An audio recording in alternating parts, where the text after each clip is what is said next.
For disturbing true camping horror stories. Camping is supposed to be peaceful, a chance to disconnect and get away from everything. But deep in the woods, far from any city, sometimes you hear things that you simply can't explain. Tonight, I'll be telling you for true camping horror stories.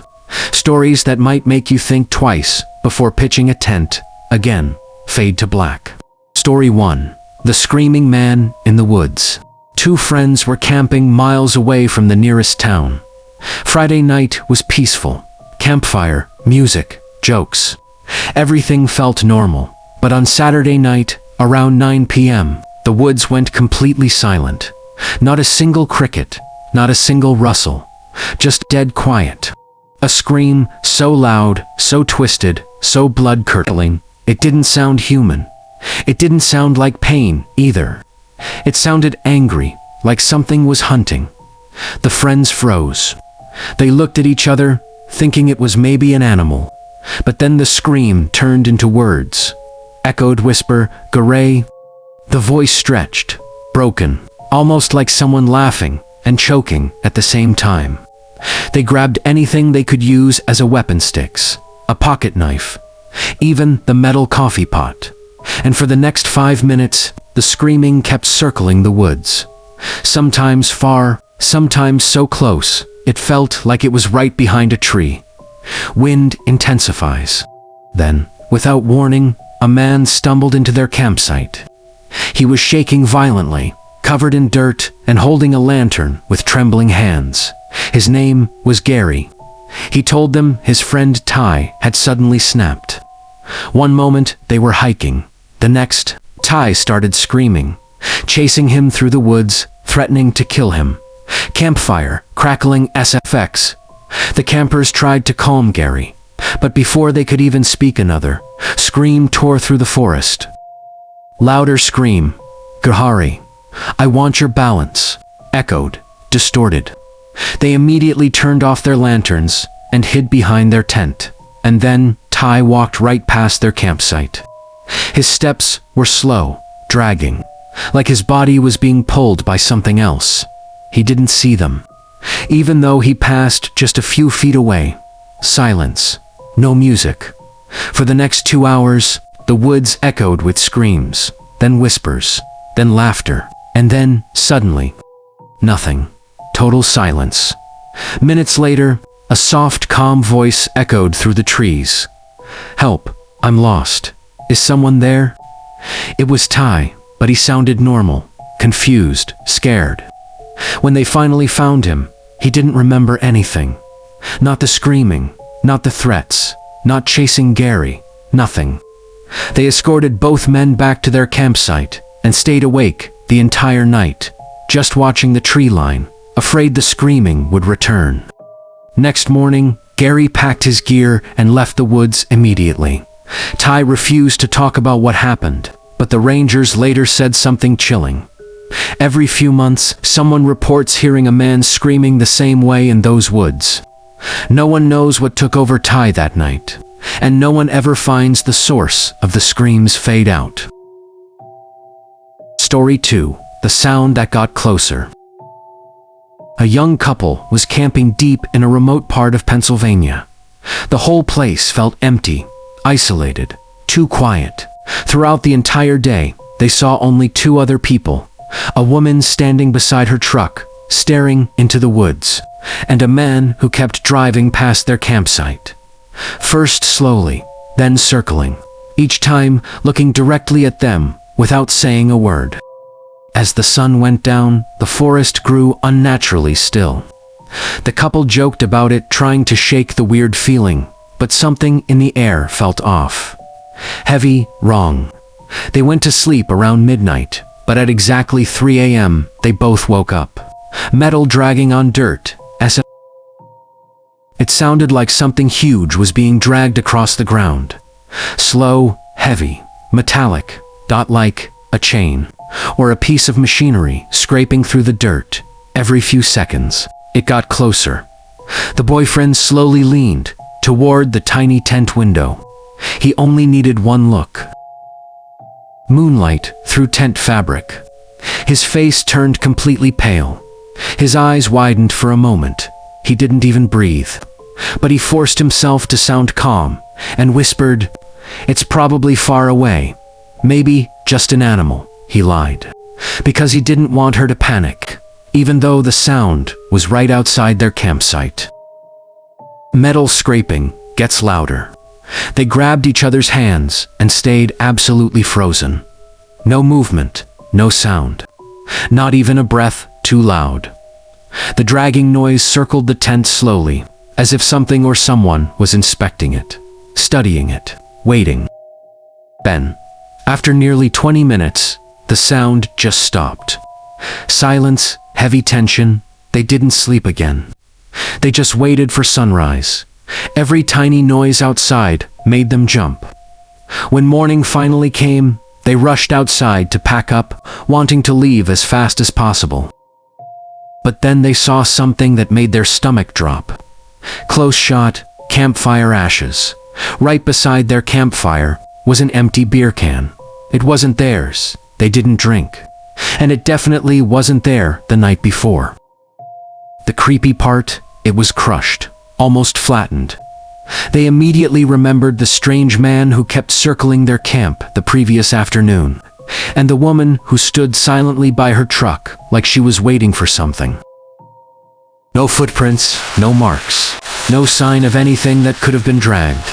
Just that crushed beer can, placed inches from where they slept. No one knows what was making that metallic dragging sound, or who stood outside their tent in the middle of the night. Fade out. Story 3. His smile never reached his eyes. A 17-year-old girl was working at a Christian summer camp near Yosemite National Park. It was supposed to be calm, spiritual, peaceful, and it was, mostly. But there was one man who always stood out. Carl. Carl smiled at everyone, staff, kids, counselors, but his smile never reached his eyes. His eyes stayed dead still, unblinking, like he was pretending to be human, but didn't fully understand how. She first noticed it in the cafeteria. Kids laughing, forks clinking, sunlight through the windows. And Carl sitting alone at a table, smiling at people who weren't even looking at him. Whenever someone made eye contact, he'd tilt his head, smile wider, but his eyes stayed hollow, empty, like he was watching them for a reason. Over the next few weeks, he started whispering things to staff members, separating friends, turning people against each other, manipulating conversations, and somehow, he always seemed to know exactly where she was. He'd show up near her cabin, near the lake, in the cafeteria doorway, just standing there, smiling, watching. One morning, most of the camp staff planned a day trip to Fresno. She signed her name on the sheet and walked toward the parking area with her friends. But that's when people started telling her the same strange thing. Carl said, "You're riding with him. Didn't you hear? You're in Carl's car. He already left to get gas for the trip." She froze, because she hadn't spoken to him. She hadn't agreed to anything, and Carl wasn't even there. A heavy feeling settled in her stomach. Something about this wasn't just weird, it felt wrong. She quietly stepped away from the group and walked back toward the sign-out sheet, just to make sure she was still listed in her friend's car. But when she got there, her name was gone. It wasn't crossed out neatly. It wasn't erased. It was scratched off. Deep, angry pen marks dug into the paper, like someone kept scribbling until the ink tore through. And right beneath the destroyed line, Carl's name was still written clearly. Same handwriting, same pen. Like he had signed his name right after removing hers.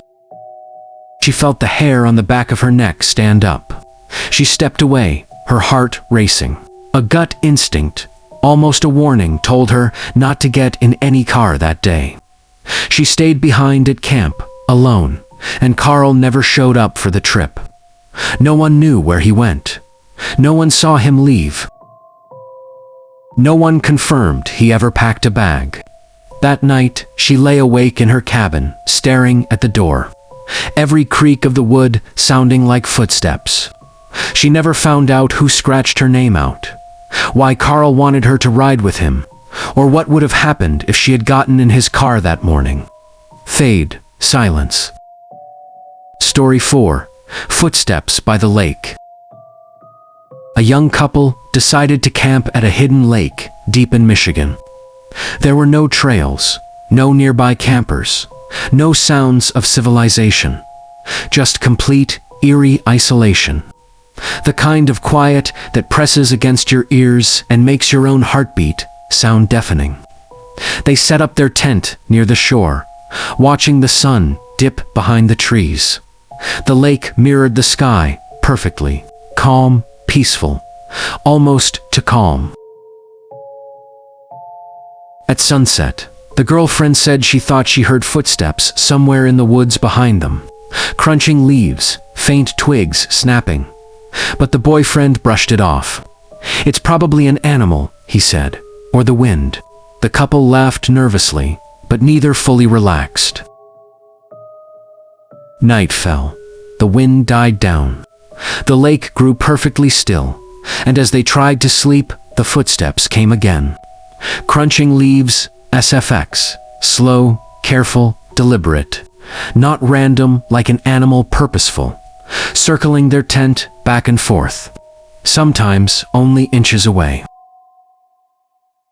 They held their breath. Every snap of a twig felt like it was right under the tent. Neither dared to peek through the tent flap. Then a splash, like a large stone thrown into the water, ripples spreading across the calm surface of the lake. The girlfriend started crying softly, trembling. The boyfriend whispered, "Stay quiet, don't make a sound." But his own voice shook. They didn't sleep, they just listened. Minutes felt like hours. Every footstep, every splash, every rustle in the shadows felt closer and closer. Dawn finally came. They stepped out of the tent, exhausted and pale, and that's when they saw it. Wet, barefoot footprints, leading from the edge of the lake, straight to their tent, and then back into the water. The prints were large, human-like, but somehow not quite human. They disappeared into the shallow water, as if whoever or whatever walked right out of the lake itself. The couple packed up immediately. No food, no extra gear, just enough to leave fast. Because the lake and the forest surrounding it held something dark, something patient, something watching. They never returned to that lake, and locals later warned them. It wasn't unusual to hear footsteps at night near that spot. But no one ever saw the owner of those footsteps. And some said the lake itself sometimes takes whoever gets too close. Fade out, mist, over lake, slow wind, silence. If you enjoy these true horror stories, make sure to like and subscribe, and tell me in the comments, which story creeped you out the most? Fade to black,